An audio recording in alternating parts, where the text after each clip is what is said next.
31 اگست تک 4 مہینے کے اندر کمیٹی بنانی.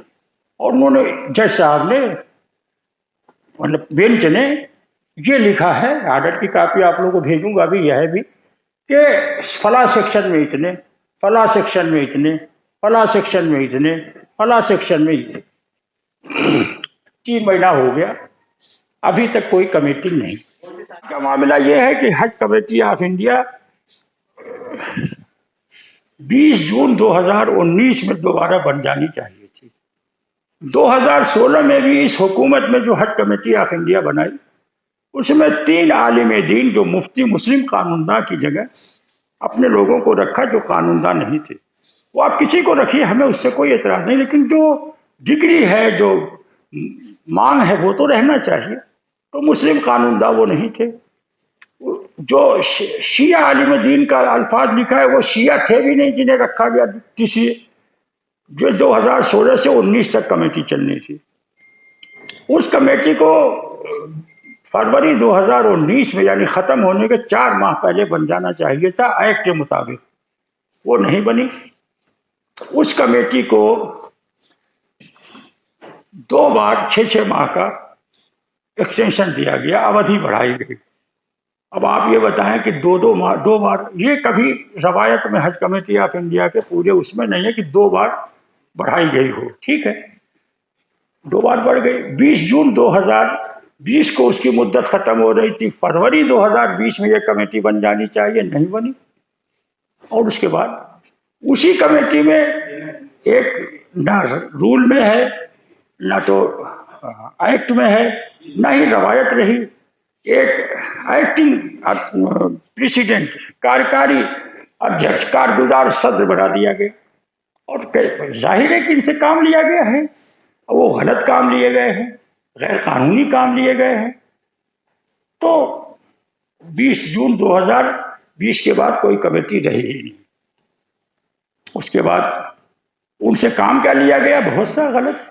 جیسے حج کمیٹی آف انڈیا کا صدر دفتر جب وہ راج سبھا میں پیش ہو رہا تھا، تو پیش ہوا تھا تو اس میں تھا کہ دہلی ہوگا، لیکن وہ کچھ ہوا معاملہ کہ نہیں، حج کا گیٹ وے ممبئی ہے، وہیں رہنے دیا جائے. تو اس پہ جدوجہد جو لوگ کر رہے تھے، ہم بھی اس میں شامل تھے. تو سرکار نے ایک متبادل دیا کہ دیکھیے 6 دفتر، ریجنل دفتر، کیمپ کاریالے جو ہے وہ حج کمیٹی جب چاہے کھول سکتی ہے. سرکار سے بات کر کے وہ اس نے نشاندہی کر دی، دلی، لکھنؤ، کلکتہ، کالی کٹ، حیدرآباد، شری نگر، ان جگہوں پہ ریجنل آفس، کیمپ کاریالے کھولے جا سکتے ہیں سینٹر. اب انہوں نے زمین خرید لی وہاں بہت بڑی لیز پہ، 18 کروڑ روپے دکھایا گیا ہے، باقی کیا ہے وہ تو پتہ نہیں. اس کی چاردیواری بھی کرا دی. نقشہ بھی 100-200 کروڑ کا پروجیکٹ کا بن گیا. کیا وہاں آج بھی بورڈ لگا ہوا ہے کہ کیمپ کاریالے حج کمیٹی آف انڈیا؟ کیمپ کاریالے آپ بنا نہیں سکتے. ظاہر ہے کہ اتنی بڑی زمین خریدی گئی 18 کروڑ کی. کمیٹی کو اتنا اختیار تو ہوتا نہیں پیسہ پاس کرنے کا. یعنی اس کمیٹی میں منسٹر اور وزارت کے افسران اور حج کمیٹی کے ذمہ دار جو ممبران، یہ سارے لوگ شامل ہو کر کے اس ادارے کو خرد برد اور پریشان. اور حاجیوں کے لیے اچھی باتیں آپ لوگ کے سامنے آتی رہیں. تو یہ ہے. اس کے بعد ہم 2 سال تک لکھا پڑھی کیے گورنمنٹ سے کہ بھائی ہو جائے، نہیں ہوئی تو مجبوراً جو ہے ہم سپریم کورٹ گئے. اچھا، اس بیچ میں بتا دوں کہ یہ جو کام نہیں، میں نے لکھا ہے بہت سی چیزیں. اس بیچ حج ہاؤس کے ڈیکوریشن کے نام پہ ایسا کام کیا گیا کہ بس جیسے قبضہ کر لیا منسٹری نے حج ہاؤس پہ. تقریباً 10 جگہ بڑے بڑے پتھر، اب مہنگے پتھر، مائنارٹی افیئر منسٹر کے نام کے لگے ہیں موجودہ، جبکہ 1959 کے ایکٹ سے وہ حج ہاؤس ہے. اور وہاں پہ کسی منسٹر نے کبھی کوئی پتھر اپنا نہیں لگایا. ہو سکتا ہے کہیں نیچے کوئی پروگرام ادگھاٹن یا کچھ لگا ہو. اور اس کی تاریخ میں بتا دوں، اس ٹائم امین کھنوانی صاحب، اللہ جنت نصیب کرے، ہیں نہیں، وہ جب بلڈنگ بنا رہے تھے تو ان کے کانگریس کے تعلقات تھے یا کانگریس سے ان کا رشتہ تھا جو بھی. تو اس وقت مسز آجہانی اندرا گاندھی نے ان سے پیشکش کی کہ میں کچھ سرکار سے آپ کو پیسہ دے دوں. انہوں نے کہا نہیں. بولے کہ پھر بعد میں انہوں نے کہا کہ میں کچھ پارٹی سے دے دوں. انہوں نے کہا نہیں. یہ ہمارے مسلمانوں کی حج حج ہاؤس ہے یہ ایسی اسی اپنے ہمارے پیسے سے بنے گا. دعا کریے آپ لوگ بس. آج کسی آئی ایس نمبر کا بھی نام لکھا ہوا ہے، میں نے دیکھا ایک دو جگہ جو افسر تھے. تو کیا وہ بلڈنگ حج ہاؤس مائنارٹی افیئر کا ہے؟ اس طرح کے حالات پیدا کیے گئے اور کیمپ آفس کے نام دوسری جگہ آپ بنا رہے ہو. کیا سازش تھی اس ادارے پہ قبضہ کر کے حاجیوں کو جس سے پریشانیاں میں. اب سپریم کورٹ ہم گئے تو بہرکیف اس بیچ 1 اپریل کو ان لوگوں نے ایک نوٹیفیکیشن جاری کر دیا. 19 رکنی کمیٹی ہوتی ہے، 23 رکنی میں 19 ممبران کو ووٹ دینے کا حق اور الیکشن لڑنے کا حق ہے. 4 100 آفیشیو جو ہیں انہیں ووٹ دینے کا اختیار نہیں ہے.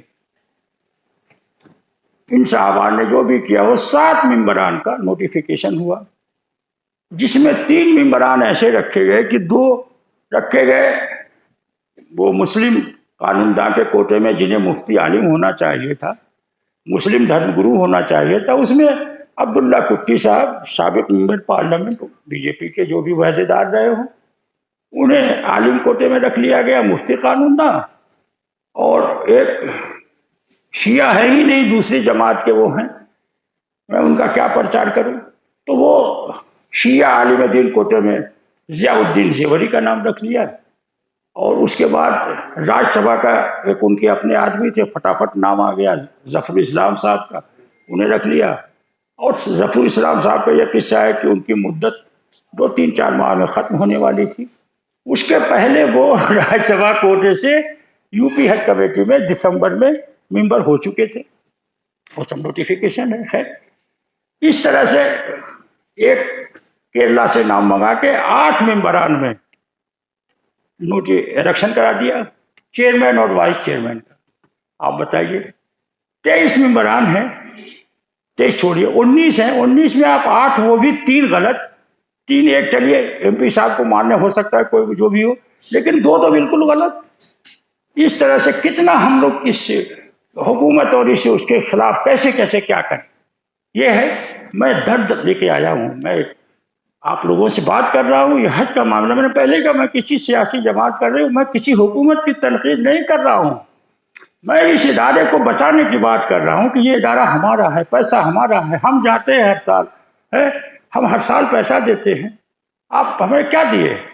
ایک انتظام گورنمنٹ کا کبھی تھا کہ جو ہے آپ دیتے تھے، وہ اس سے آپ کا ادارہ ایئر انڈیا بھی چلتا تھا اور ہمارے لیے کیا تھا. لیکن آپ نے ختم کیا تو ہم مانگنے نہیں گئے آپ سے.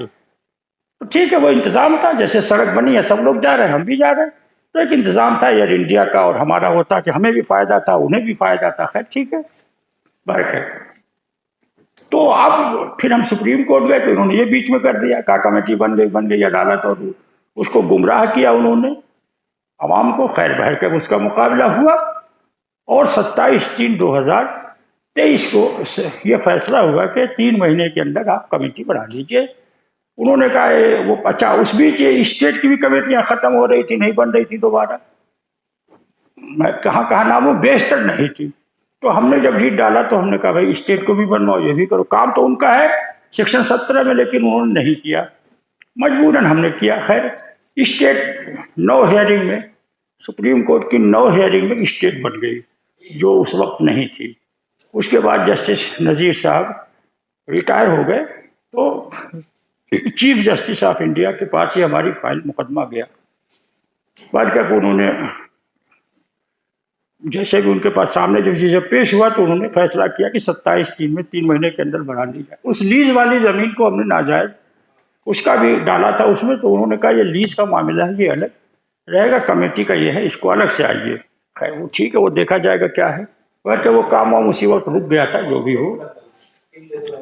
تو مختصر یہ کہ 3 مہینہ نہیں 6 مہینہ ہو گیا نئی کمیٹی بنی، مجبوراً ہم کنٹمپٹ میں گئے اور کنٹمپٹ میں 5 ہیئرنگ کے بعد 6ٹھی ہیئرنگ میں یہ آرڈر ہوا کہ 29/4/2024 کو یہ آرڈر ہوا کہ آپ جو ہے 31 اگست تک 4 مہینے کے اندر کمیٹی بنا لیں.